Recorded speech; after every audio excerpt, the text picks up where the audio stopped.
joining us late, but we'll get started. Okay, let's go to my Zipform account.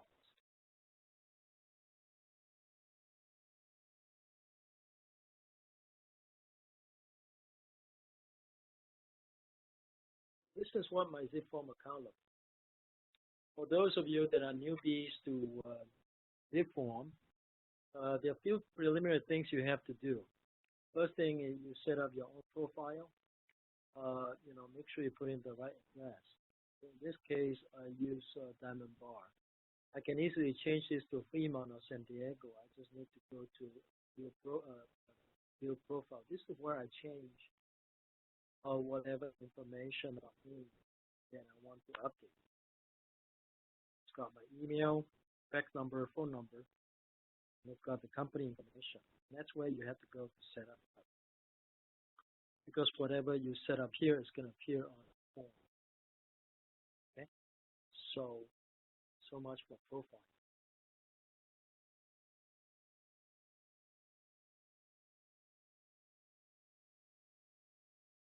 Okay. Now let's go to transaction. The last time we talked about offers and counter offers. This time we're going to talk about contingencies, setting up contingencies, and removing contingencies. Also, preparing notices to perform and responding to notices to perform. And that includes notice to buyer to remove contingencies. And if you're a buyer, how to prepare contingency removal. If you're the buyer's agent, how to prepare contingency removal best protect the buyer's interest. And we're also going to talk about the different types of contingencies. As you know, there are only a few types of contingencies for the buyer. For the buyer, you have the loan contingency, appraisal contingency, and the inspection contingency. These are the three common contingencies for the buyer. Some buyers may need to sell their home in order to purchase the seller's property. In this case, that particular buyer may have sale of buyer's property contingency. I believe there is a form for it. There is a special name for the form. Okay? We will explore that form in a little bit. But let me get to my, I'm going to use the Pocatello property.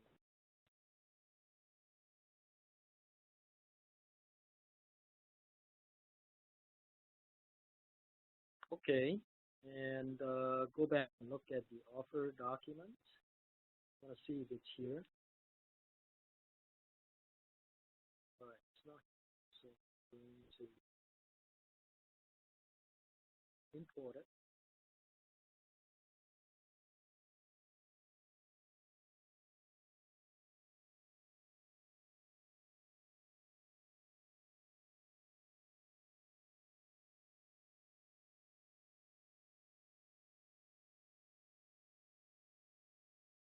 Now, if you are a buyer's agent preparing the RPA,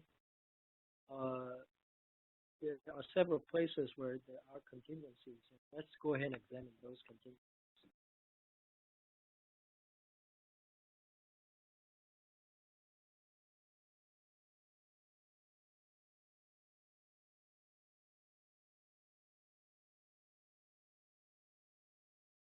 We'll skip all the way to the first, actually the second page of the RPA. That's where the contingencies are. Now, let me talk to you a little bit about the first page regarding financing for the buyer. If your buyer requires a first loan, typically you will put the first loan amount here. And then I noticed that sometimes we don't normally put down, we don't fill in the details about the loan. Now, what difference does it make, whether you fill in the details or not? Well, there are some important differences. First of all, if you say, for example, your buyer has a conventional financing and he had a pre-approval letter issued to him with the fixed rate of, let's say, 3.875.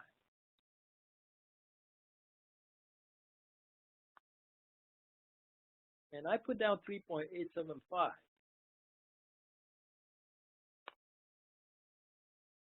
Okay, assuming it's a fixed rate.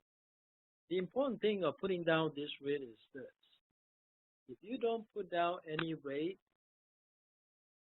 then basically it can be inferred that as long as the lender is willing to give you a loan which you can afford, it doesn't really matter whether you wind up paying a higher interest for it. Okay, for example, you got a buyer that was pre-approved for 3.875%.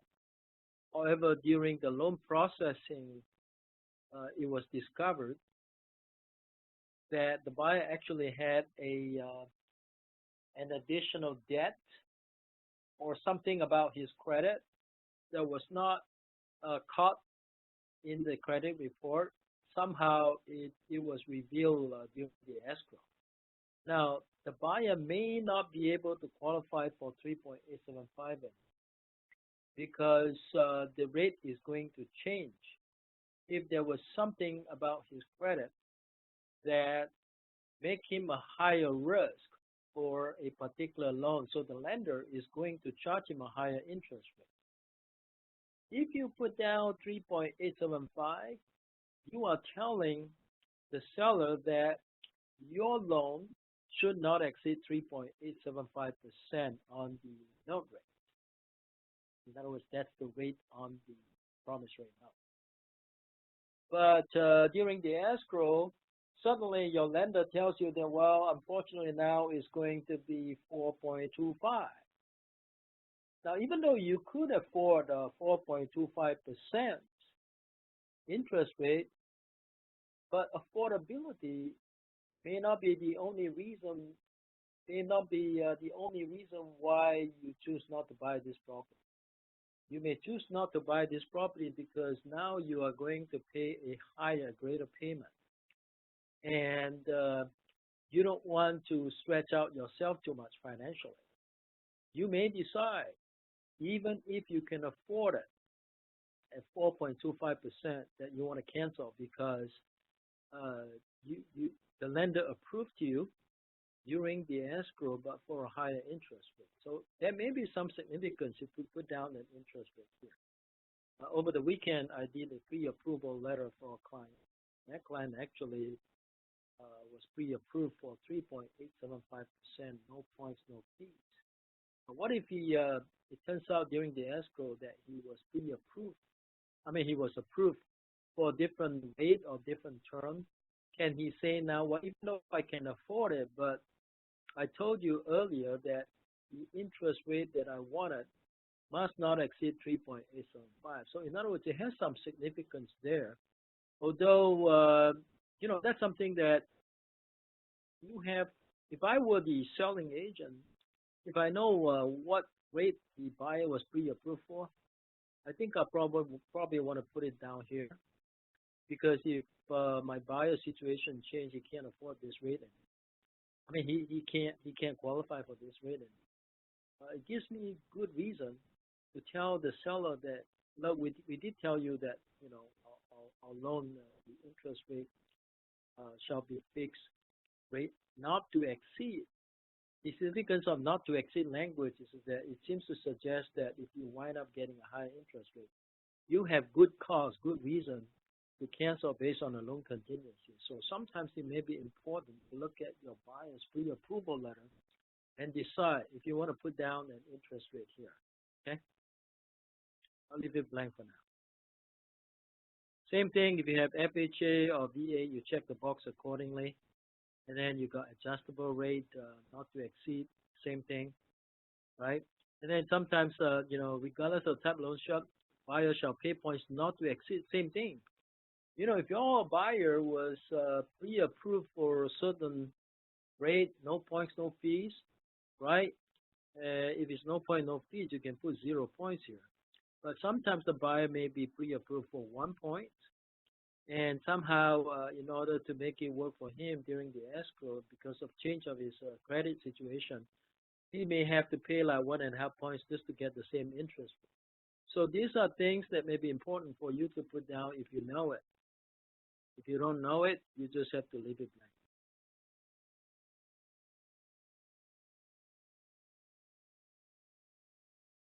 Loan contingency, the first one here, it says buyer shall act diligently and good faith to obtain the designated. That's exactly what I'm talking about, the designated loan. So the word designated means whatever that you told the seller is the exact terms and conditions of the loan that you condition your purchase of the property on. So if the more specific you are, the more good cause you have in terms of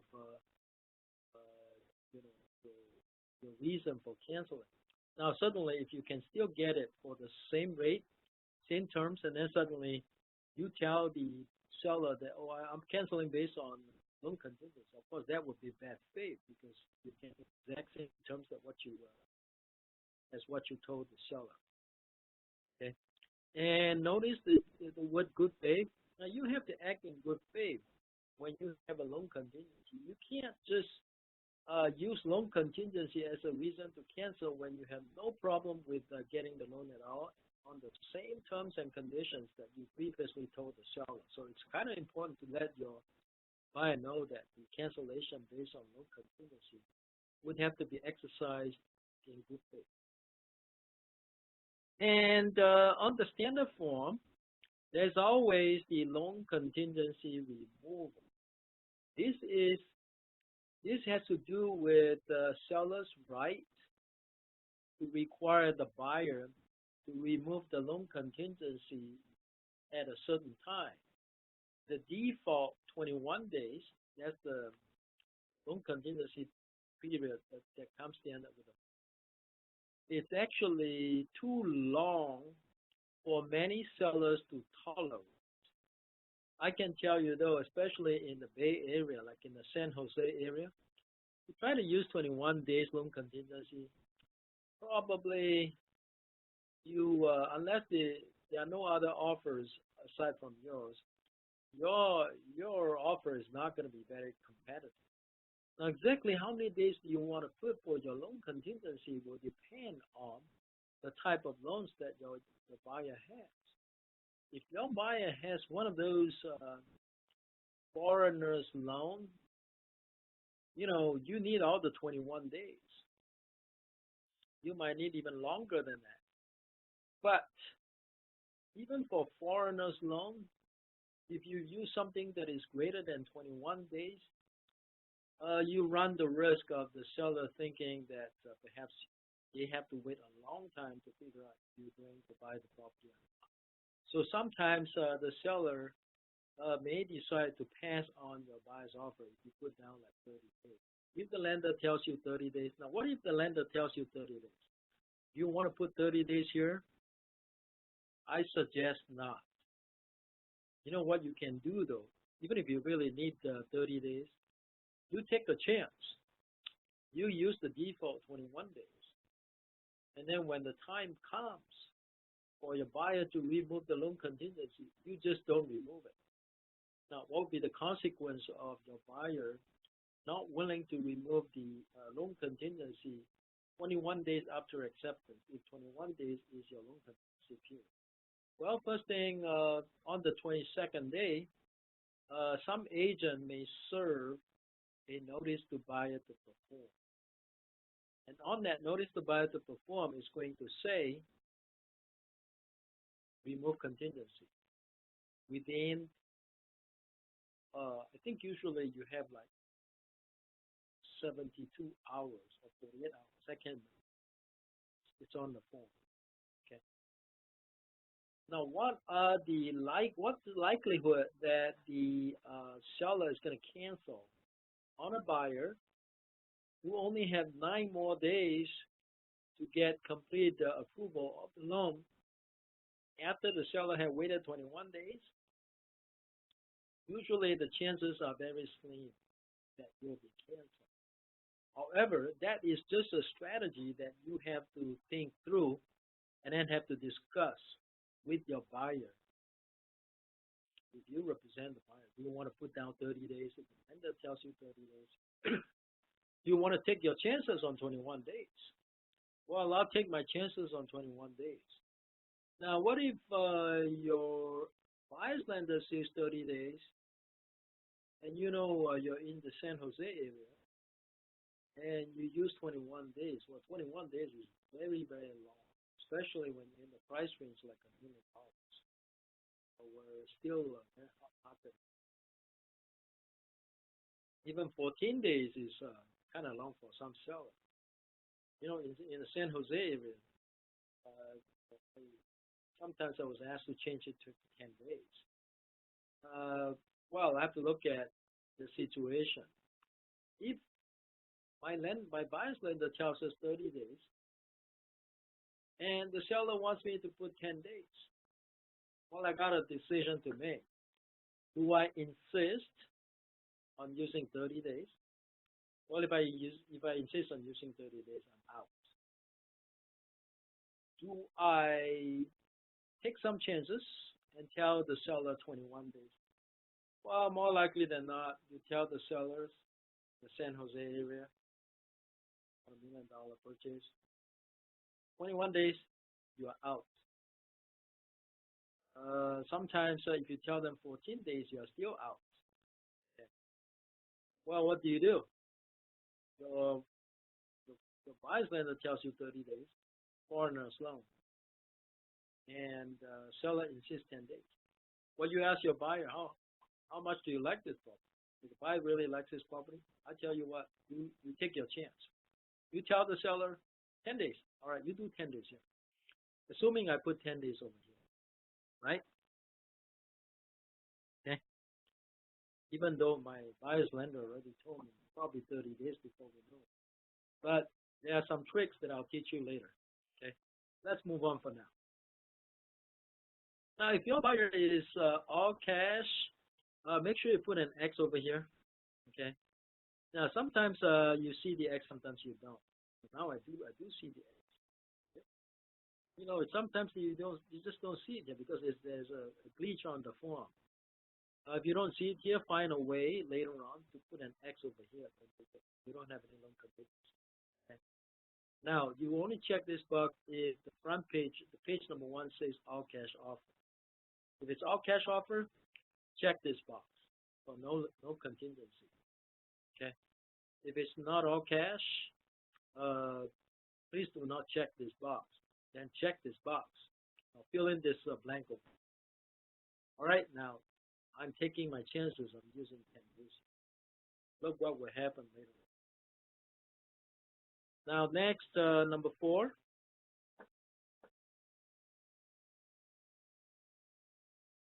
Here's another contingency. Number 4, sale of buyer's contingency, a sale of buyer's property contingency. If your buyer needs to sell his or her home in order to make the purchase or submit an offer, to purchase this new replacement home, you gotta make sure you indicate it here. You will check B, which is this box over here. Okay. Notice how as soon as I check this, he added a form for me automatically. See how nice it is? I don't even have to import the form. The form is automatically imported from the right-hand side. This particular form is known as the COP form. C stands for contingency. Okay. I can't remember what O and P stands for, but the form is called the COP form. You learn, you find out what COP stands for later on in a bit. Okay. Now, so these are the, so I got this possible contingency here, all right?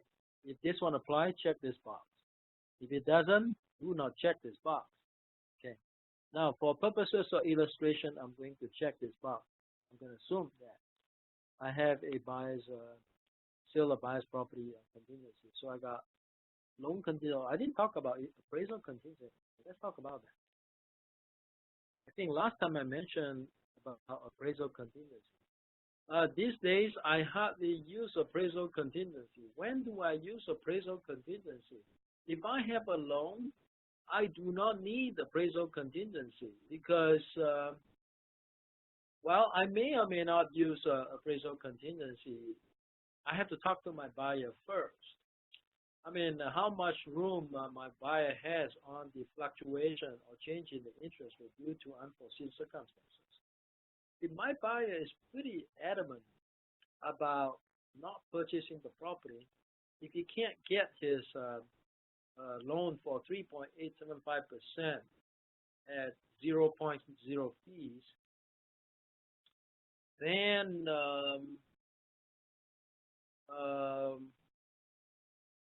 or if he has to put down more down payment in order to get the loan approved, certainly checking appraisal contingency or leaving appraisal contingency is a good idea. But if my buyer, well, actually, you know what? The appraisal contingency is actually related to the loan contingency. If you look at the first page when I talked about the loan, I mentioned the amount of my down payment. Those are my terms and conditions. Now, you could argue that, say, for example, the property purchase price is $1 million, yet the appraised value came in at $980,000, which means that in order for the buyer to close, the buyer would have to come up with additional $20,000 in down payment because the loan is based on the smaller of the purchase price or the appraised value. So if the appraised value is lower than the purchase price, then technically the buyer cannot get the same loan amount. The loan amount would have to be reduced correspondingly. But if the loan amount is reduced correspondingly, this transaction is not going to work for the buyer. So if the appraisal value comes in at $980,000, okay, technically it doesn't meet the $1 million purchase price. So if I leave this like that, appraisal contingency and removal, I can use appraisal contingency to cancel the deal because the property did not appraise for $1 million. It only appraised for $980,000. But on the other hand, if I have a loan, the appraisal value came in at $980,000, I could either cancel based on appraisal, or I can cancel based on loan contingency. So I have a choice. So in other words, whenever you have a loan, you don't really need the appraisal contingency because if I have put is not contingent upon the appraisal value here, and I still have my loan contingency, the appraised value came in $20,000 below the purchase price. Even though I don't have the appraisal contingency, I can still cancel based on loan contingency because my loan could not be approved based on the terms and conditions that I disclosed to the seller previously on the first page of the form. And that is why when you have a loan contingency, oftentimes you don't really need appraisal contingency. Okay, so usually if I have a buyer that has a loan contingency, I just don't check them. I just say it's not contingent. The less contingencies you have, the better your offer looks to the seller. So if you don't need a contingency, do not check it. Okay, so there may be some strategic consideration to decide which contingency you want to check and which you don't want to check. Okay, there are only a few of them, so the decision would not be a very difficult decision. Okay?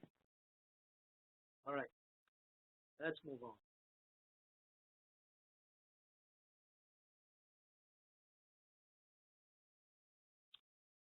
Okay, now it talks about contingency removal. Now I have picked 10 days because the seller wanted me to put 10. It says buyer shall, as specified in paragraph 14, in writing. Notice contingency can only be removed in writing. It cannot be removed by any other means. So in other words, if your buyer never removed any contingency in writing, those contingencies remain till the close of escrow date. So in other words, say for example, 10 days pass and the listing agent did not serve your buyer with a notice to buyer to perform to remove contingency. And if you do not act in writing to remove the loan contingency, as long as your loan contingency is not removed in writing, it remains through close of escrow. So your buyer's deposit is safe as long as loan contingency or any contingency. All you need is one contingency that you can use, that you can exercise in good faith to keep your buyer's deposit safe. You don't need all three. All you need is one that is still alive, that has not been removed, and your buyer's deposit is safe. Okay? All right. So the buyer shall remove, contingency in loan contingency 10 days or cancel this agreement. But that's by agreement. If you don't remove in writing, your deposit is safe.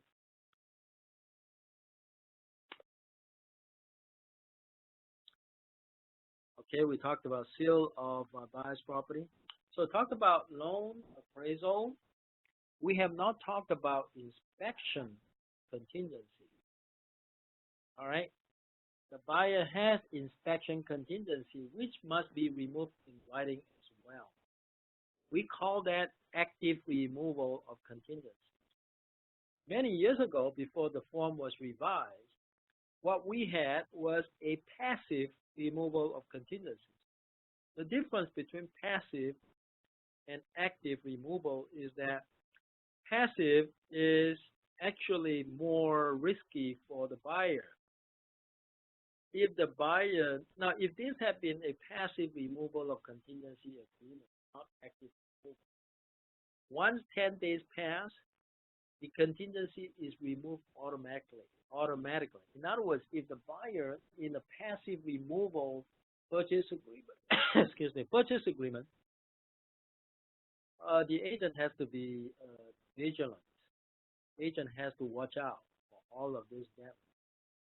Whereas in an active, the agent could be a bit sloppy, but as long as the buyer never removed the contingency, it's safe. So that's the biggest difference between active and passive. Okay, so that is the sale of buyer's property. Now let's go to inspection contingency, which is in paragraph, it is in paragraph 12, okay? It says here, 12, it says, a buyer's acceptance of the condition of and any other matter affecting the property is a contingency of this agreement. That is significant. Condition of and any other matter affecting the property. In other words, the buyer's inspection contingency need not be something that relates to the physical condition of the property. It can be anything affecting the property. Just about anything affecting the property. Okay? And any other matter affecting the property. So, if a buyer says, well, there's something about the property it's a feng shui, or you know, I don't like the fact that it is 1 mile from the railway track. All of these things fall within any other matter affecting the property. So as you can see, even the title for paragraph 12, they mention bias investigation of property and matters affecting the property. Matters affecting the property need not be just limited to physical conditions of it. It can go beyond the physical condition of the property. Okay? All right, move on. Now let's go to paragraph 14. That is where the removal is. Now let's talk about this one here. Time periods for removal, contingency, and cancellation rights. Now, the standard is that the seller is supposed to provide certain reports to the buyer within 7 days after acceptance. And then the buyer has 17 days after acceptance to finish the buyer's inspection. You know, if you use 17 days, your buyer's offer is not going to be competitive. You do not need 17 days inspection contingency. Even 7 days is more than enough. Typically, I put 7 days because I have confidence that if I sign a contract today, I can get my inspector out there like within 72 hours, no worse than 72 hours. So I am comfortable with 7-day inspection contingency period. And again, so what if you know, I don't get my inspector there until on the 8th day? It's no big deal. You know, usually you explain to the seller why the delay if there's good reason for it. And sometimes it's just that the inspectors are busy. So there is no need to use 17 days. There's plenty of maneuvering room here. So what if you use 17 days and it turns out you need 9 days to finish your inspection? Chances are most listing agents are reluctant to cancel your buyer's offer. That is not to say they won't, because if they have suddenly after they accepted your offer, a buyer's offer, a higher offer comes in, and then they have a lot of motivation to cancel your buyer's contract. In that case, you know, you got to act quickly. Even if you miss the 7-day deadline, no problem. Remember, they can't just cancel after you miss the 7th day. There is something they have to serve on. And that something is known as the notice to buyer to perform. Without having served the notice to buyer to perform, seller has no right to cancel on the buyer, even if the buyer had failed to remove the contingencies in writing after the contingency periods have expired. Okay? So that's an important concept you need to know. There are some folks within, some agents within Centermac, they're still a little confused about this concept, but they kept asking me, you know what, Kenny, we missed the deadline, so what do we do now? I said, well, what do you need to worry? Have you been served with a notice to perform yet? If not, you got time, okay? But you have to act quickly. All right, so that's another thing about removal that you have to know. Okay, try not to use more than 7 days. I think 17 days is way too long. Many seller just won't tolerate 17 days. Okay. How frequently do you use this one? You know, it's not very frequent. C says removal of all contingencies with offer. Check this box with a lot of caution. Make sure you consult your buyer thoroughly, because you know, it is important that he understands this.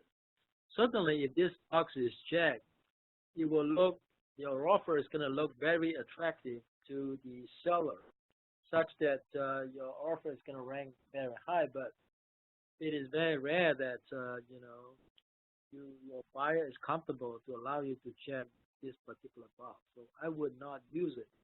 In fact, you don't even need to use it. You know, if your price is good enough, there's no need to use it. especially you can't use it. In fact, it's risky to use it if your buyer has a loan, and you need to make sure that you know loan is a contingency. Okay. Now another paragraph that you should pay attention to is the one that kind of explains to you why I said what I said, which is that even if you have missed the deadline, not to worry. You got some time to cure it. If 7 days is your inspection contingency, on the 7th day you need a couple of extra days. If you need a couple of extra days, as a matter of courtesy, you might want to send an email to the listing agent or call up the listing agent and tell him that, hey, you know what, due to the holidays, our inspector is really swamped and he's not able to make it within 17 days as we originally anticipated. Most listing agents, if you tell them nicely, they will let you have a couple of extra days. That way you don't have to worry about receiving a notice to buy to perform that soon if you communicate with them. Make sure you communicate with them very well. Okay. Now, you look at this E here, notice the buyer or seller to perform. It says it shall be in writing. The notice to buy to perform or notice to sell to perform shall be in writing, be signed by the applicable buyer or seller, and it must give the other party at least 2 days after delivery. Notice that this is negotiable. Most of the time in practice, we just accept the 2 days period as a reasonable period because 1 day is too short. If I represent a buyer, I would not put a 1 over here. That is too short. It's too risky for my buyer. I have no time to react. On a long weekend, you go to Las Vegas, you don't pay attention to your email, you would have missed that notice to perform, right? So don't you want to use the maximum, at least 2 days? I say you can put 3 days when you negotiate, but in most cases, we leave it at 2 days. Okay, so if the seller serves the buyer with a notice to perform to remove contingency, upon receipt, the buyer has to remove the contingency within 2 days. Now, what if the buyer is not able to remove the contingency within 2 days? Then what does the buyer do?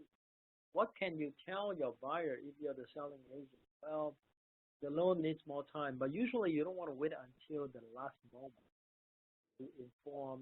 Well, I take that back. Sometimes you may want to wait until the last moment.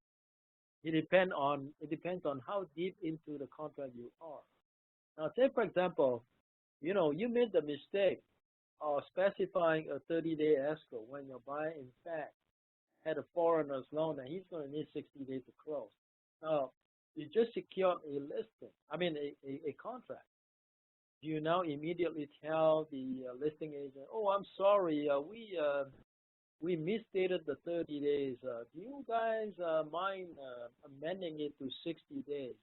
The listing agent is going to say, what? You didn't even know your buyer needed 60 days? They might immediately cancel or give you a notice to, they might anticipate that you will need more time, and when the time comes for you to remove contingency, they'll serve you with a notice to perform. Okay. So now, say for example, you got 30-day escrow when in fact you need 60 days. Loan contingency is 14 days. In reality, you wanted to give the seller, the buyer 30 days. Just imagine if you ask to change it 30 days, you will get a big no from they will not agree to 30 days. 14 days come, and they know you're not going to be able to remove the loan contingency. They may consider, they already anticipate. They will start entertaining a backup offer. They already anticipate you are going to cancel. So on the 15th day, they'll cancel. They'll serve you with the notice to buy to perform. So do not tell them too soon. Play your game right. Okay. You never know. Sometimes the lender might tell you 30 days, and then suddenly they're able to speed it up. If, for example, you have a 14-day loan contingency, suddenly the lender says, we only need 22 days. Now, the difference between 22 days and 14 days is only 8 days apart. Having invested 14 days in the escrow, if you ask for 8 extra days, quite likely they will give it to you, unless they have a better offer somewhere. They will not go to the next best offer. They'll try to make the best offer work for them before they go to the next best offer. You can pretty much short of that. So if you make a mistake, don't worry. Wait until the 14th day, or maybe about the 12th day, and you call up the listing agent and say, hey, something came up with my buyer's loan, and we actually need more time. Now, by that time, hopefully by the 12th day, you heard back from the lender, the buyer's lender. They told you exactly how many. At which point you are able to tell the listing agent how much more time, and then you do an addendum with the seller to extend the loan contingency. You can actually do that. And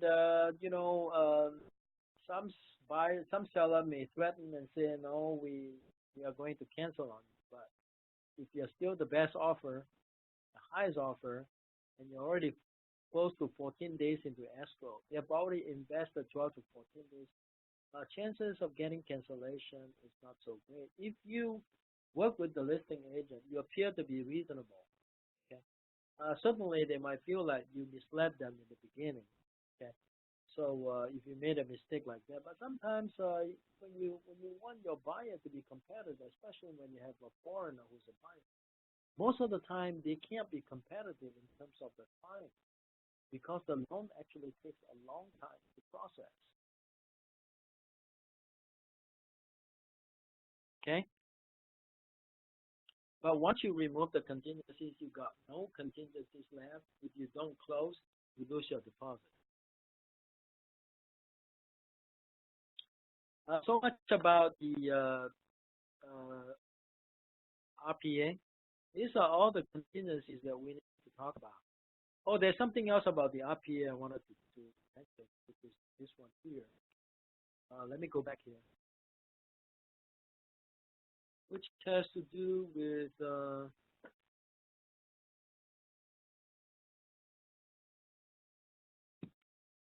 demand to close escrow. There is actually a paragraph on demand to close.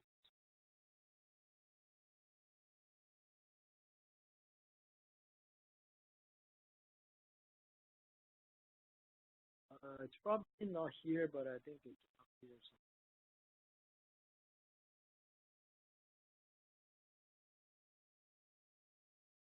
When do you use this form?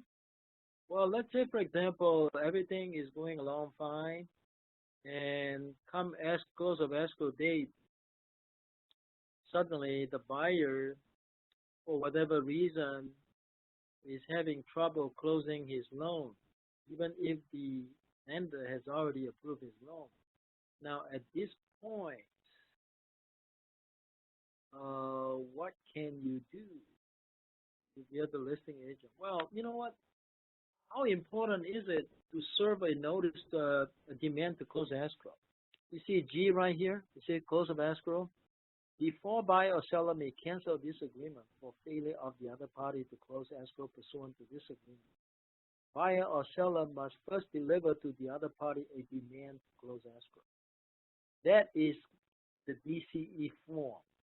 So, sometimes if the buyer still, for whatever reason, don't want to close escrow, or the seller don't want to close. Now, usually when the seller don't want to close, more than 90% of the time the buyer still want to buy. So when the buyer still want to buy, if the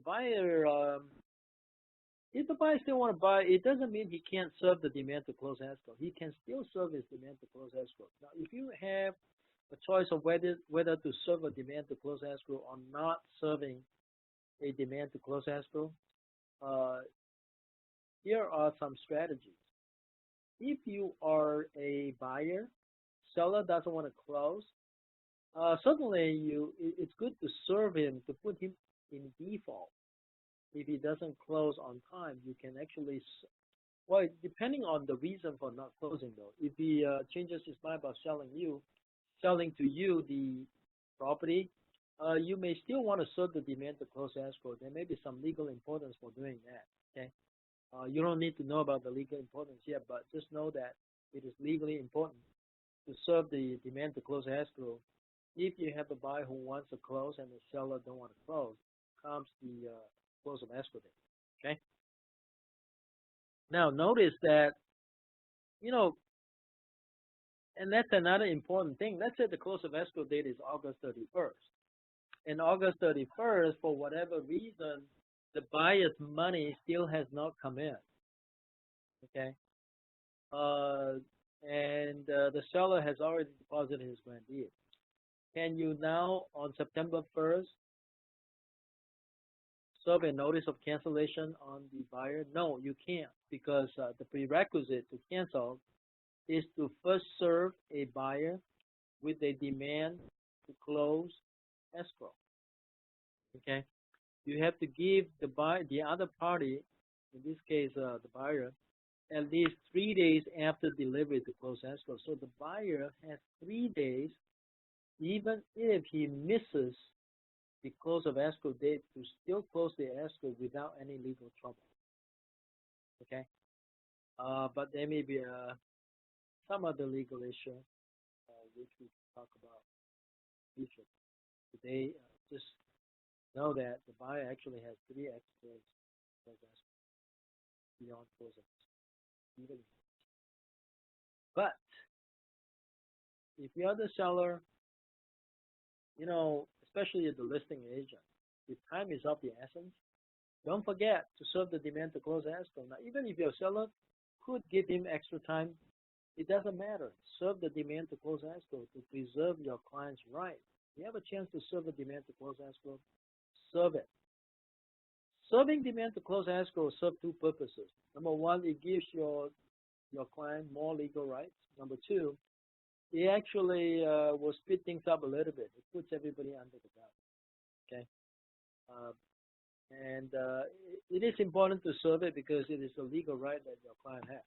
Okay, I realize we're going a bit of overtime today, but that's okay, right? Because we're talking about something for that point. So the DCE is the right form to use for demand to close escrow. Now let's talk about request for repairs. What do you do when you receive a request for repairs? Let's talk about repairs, number 16.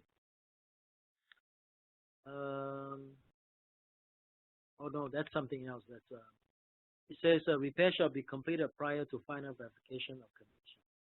Final verification of condition is actually something that is on my checklist. If you have my checklist, if you represent a buyer, you should contact the listing agent to schedule a final walkthrough. It says within 5 days of close of escrow. So if the escrow closes on August 31st, you want to schedule your final walkthrough somewhere within the period from August 26th to August 31st. So, but you don't want to do it on the last day. Usually, like a few days before close of escrow. Do a final walkthrough on it. Now, when you do, after you finish the walkthrough, there is a VP form. It's called Verification of Property Condition Form, okay, that you must fill out. So don't forget, it's on my checklist.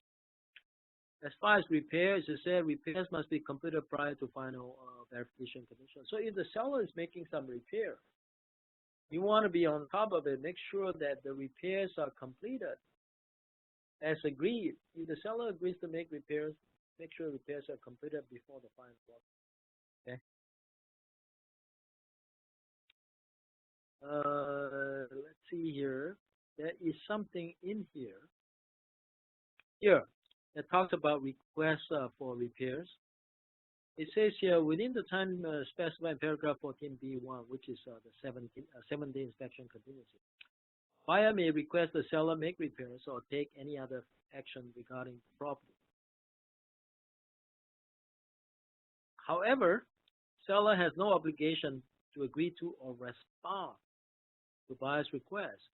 Remember, the seller doesn't have to respond to buyer's request for repair. So if you are the selling agent, you serve a request for repairs, the seller can actually ignore it because the agreement says so. But if the other listing agent you receive a request for repairs from the buyer, certainly it is your obligation to present it to your seller to make sure the seller received it. Oftentimes it's very rare that a seller will make no repairs unless it's a very, very big item. Usually, if it's a big item, many seller would not want to make any repairs. If it's minor things, a few $100s here and there, many sellers would try to save the deal by agreeing to make repairs, but that is a choice that belongs to the seller. Legally speaking, seller has no response, not only to not make any repairs on the buyer's request for repairs, but also to respond to, the seller doesn't have to respond to the buyer's request for repairs, no obligation whatsoever. But I think as a matter of courtesy, the listing agent must communicate with the seller as to what the seller's intentions are. Okay. Now that's another form that is used. Okay. So having gone through all of these important paragraphs regarding today's topic, let me quickly just go through some of these forms so you know how to use them. Okay. We had the 1 hour mark, but I'll stretch another 15 minutes so I can go through the forms. Okay. Now let's go to I got no forms here. So let's go to contract. Now I need to look for forms that I can use, which has to do with removal of contingency. Let's say contingency removal. Yeah. CR. Here.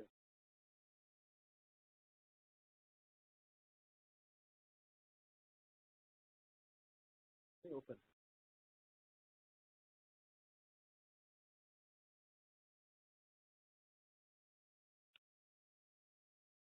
All right, here's the form. Okay. Here, if it's number 1, you check number 1 here. You want to check this box because it's part of the RPA, right? Sometimes it could be in response to a request for repair. Okay. Sometimes the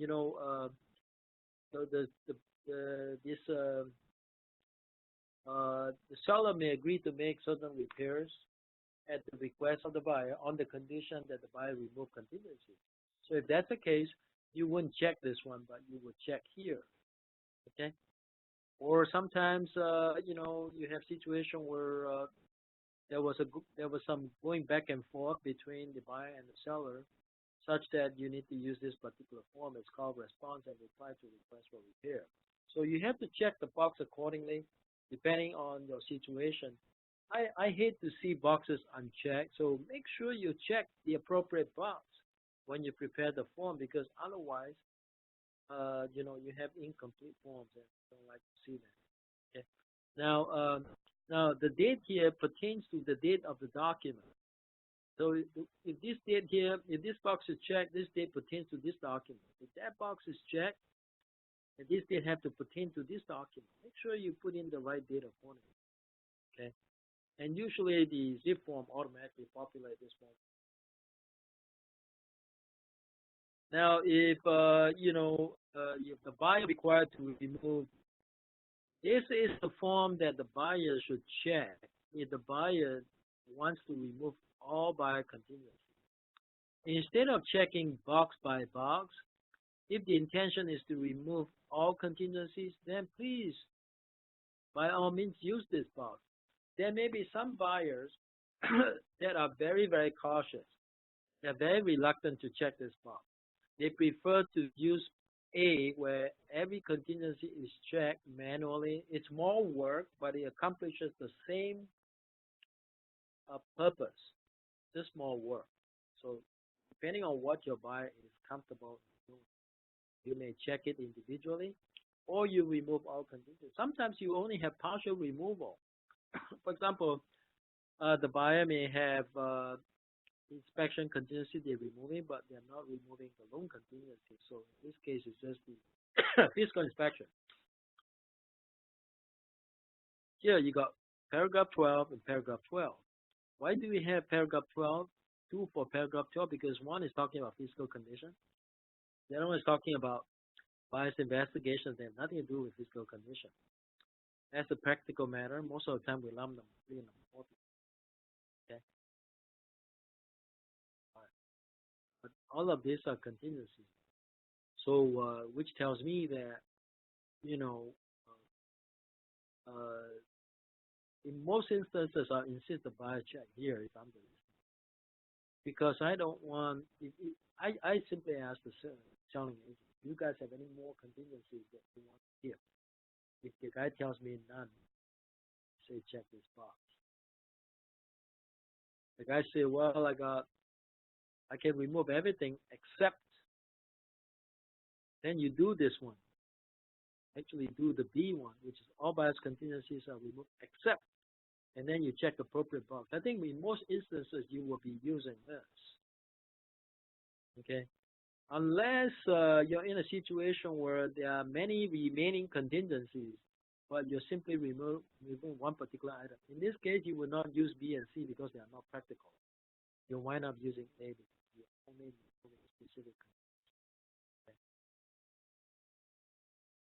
All right, keep going. The rest is just, even seller will have their removal of contingency. Sometimes seller may have a finding of replacement property, SPRP. Once in a while, I have a seller who needs to do a 1031 exchange. So if that's the case, in my purchase contract, I will have a seller. Actually, this is probably an addendum. Okay, this is probably an addendum. It's not part of the standard RPA. So if I have a seller who has a contingency to find a replacement property before he sells his current property, you want to use the SPRP, all right? And now you have two different forms. One says finding, the other one says closing. There are two different contingencies. Now, which is the safer one? The safer one is this one, though, but less attractive to the buyer. This is more attractive to the buyer because buyer doesn't have to wait for this one to close as long as he finds it. Okay, but this one is more risky to the seller. The seller wants this one. All right, so much for the contingency removal.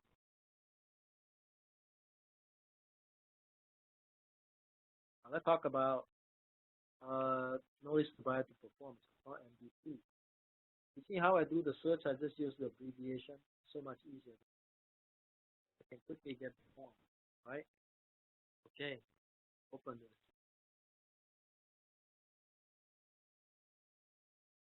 Go up. Same, if it's the first time you're doing it, you use number 1. Sometimes it's more than 1 time, so you put 2 or 3 accordingly. And then you have to say, this is in accordance with what? With accordance usually is with the RPA, so you check here. And then this date is the date the RPA was signed by both parties. Okay, so, just make sure you fill in check the appropriate box and fill in the right blanks.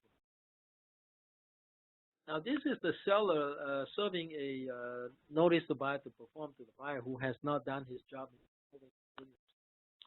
Now if all the contingency period has expired, you want to use this one because you want the buyer to remove all contingencies at that moment. But if, for example, only the first contingency has expired, which is the physical condition, usually I will,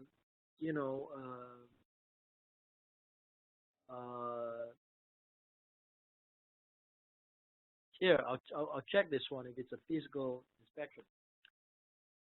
The reason why I do it piecemeal sometimes, if I have time, I do it piecemeal, is because you don't want to waste your time. For example, if the guy has a 7-day inspection continuous, on the 8th day, you serve him with a notice to buyer. Is it nice to do that to a selling agent without calling up the selling agent? It's probably not very nice, even though there's nothing wrong with that actually. I think a selling agent appreciates At least you give the selling agent a call and say, hey, how come your could you please do me a favor? Please have please submit to me a bias removal of inspection contingency because you only have 10 days. Now, if the guys say yes and don't send it, then you serve him a notice to buy to perform. Then he can't say, well, you never give me the heads up. You never gave me the courtesy. So I think it's important to give people the courtesy, okay, and not just simply serve one on them and then be sad, okay? Just give the other side a courtesy, just as you would expect courtesy from the other side. Okay. And this is for individual removal, and this is if you want the guy to remove all. Now, there are some contractual actions that you can ask the buyer to perform, one of which has to do with the initial deposit. If the guy did not wire in the deposit, you call him and the guy still did not react, before you can cancel, you're supposed to serve a notice to buyer to perform. You see, because that is a prerequisite for all cancellation. So you want to go ahead and serve your notice to buyer to perform early. That way you're not wasting time. If the guy is taking, it's already the 10th day, and he's supposed to wire his deposit within 3 days, or 10 days, he's not done it yet. Still not doing it, you serve him, okay? Make sure you check the appropriate box. Now, sometimes, it's good to serve the disclosure sign, this one here, because oftentimes it makes the transaction coordinator's job a lot easier if you allow, you insist on getting the signed disclosure back. That way we don't have to wait until the last moment to get the signed disclosure. Some agents, myself included, less pushed, they take a long time to get the signatures on the necessary disclosure, so you can have service. Okay. All of these are contractual action that has to be taken, so if it's not taken, then it's service. So it's more than just contingency. Now the default is 2 days, because if the contract says 2 days, then you gotta use 2 days. Contract says 1 day, then it's 1 day.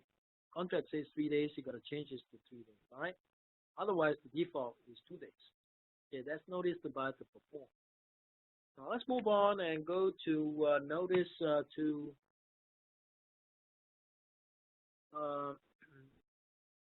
let's move on to demand to close escrow.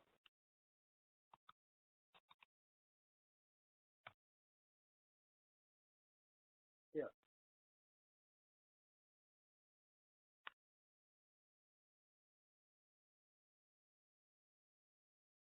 Let's open it. You don't use that. I don't use demand to close escrow very often, unless you're doing it for in anticipation of litigation. But it doesn't mean you can't use it. There's nothing wrong with using it. It's a demand to close escrow form. Again, make sure you check all the appropriate box, right?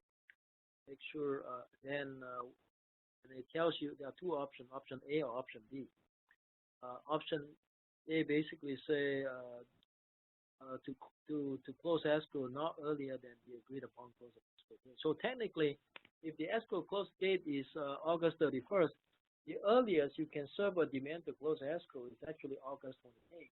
Now, though it is seldom done, but contractually, a listing agent may serve a demand to close escrow on the selling agent's client no earlier than 3 days before the scheduled closing. Okay, so this is important to know. And the other option is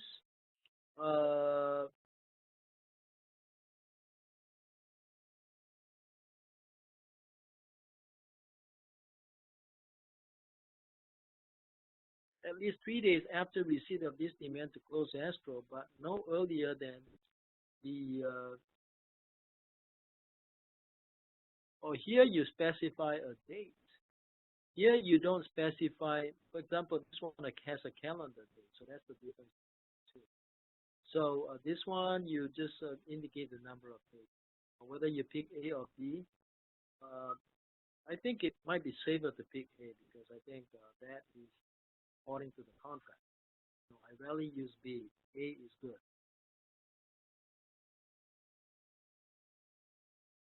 And buyer can do the same thing to the seller. The paragraphs are the same, almost identical, mirror image of each other. Okay. So that's the demand to close escrow.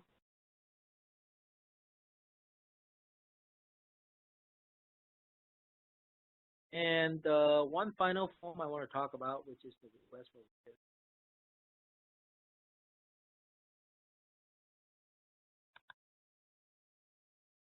Request for repair number 1. Let's open it.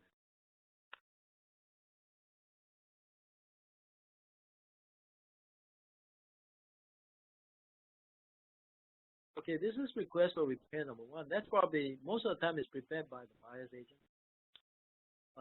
You have to put in the date of preparation, and you know, usually it's in accordance with the purchase agreement. So by default, that's it. And then you put in the date of the contract, whatever the date of the contract is, and then this is automatically populated.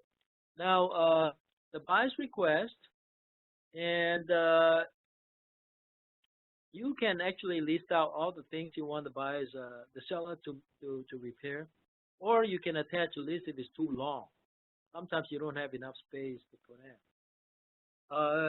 For me, I'm the lazy type. Usually what I do is I check this box, and then I put, for example, if there are 19 items on the inspection report, I will request, I'll just basically go by item numbers, okay? Item numbers 1 to 20 on the inspection report, dated, whatever the date is, right? Prepared by whatever the company name is. That way, all you gotta do is attach the report. That's how I normally do it. I think instead of putting in your own words, you put in the words of the inspector. It's so much more credible than putting your own words. So I personally prefer to do it, but everybody have their own way of doing it. There's no right or wrong way of doing it. You know, nobody has ever objected to the way I do it. So it's acceptable. But you're welcome to go ahead and list out, you know, everything item by item. But I typically just attach the report. Okay. You know, even though seller is no longer obligated to provide termite report to the buyer, buyer may still do their own termite report and then request the seller make certain repairs such as Section 1 or Section 2 according to the report. So you fill in the date of the report, and you fill in the company's name of the company that did the report. Okay. Now, in response, or also you can either, as a buyer, you can either ask the seller to make these repairs, or you can simply not check this number 1 here. You can check number 2 and say, well, I want you to credit me so much money. Okay. And then you say a copy of the following inspection or the report is attached. So you go ahead and check this box. So actually you have it here. Okay. You know, you can actually specify the report. And then you say asking the guy to make repair, you say, give me a price reduction. So you have a choice. Okay. And seller can respond. Seller can say, well, I agree to make all the repairs on the condition you remove all contingency. You can check both boxes. Or the seller may decide to say, you know, seller respond to buyer's request, because sometimes the seller may decide to do certain things that requested by the buyer. If it has a long list, then you want to check this box right here. But if the seller agrees to everything, then you check here. Okay, it kind of depends on the situation here, but certainly if I represent the seller, I want to make sure the buyer remove inspection contingencies, or even better, I want him to remove all contingencies, including the loan and appraisal, because I don't want $5,000 make the repair, and suddenly he tells me that, oh, by the way, my loan got rejected, therefore I must cancel, even though you know, even though you made the repairs. Unfortunately, you just have to eat the cost of repair. I'm not responsible for it. So you want to make sure that the guy has removed all contingencies before you make the repair. So that's something that you want to consider. Okay, so much for today's seminar. I apologize that it took so long, but these are all very important stuff, and I hope you learned a lot from today's presentation. So I'm going to stop the recording.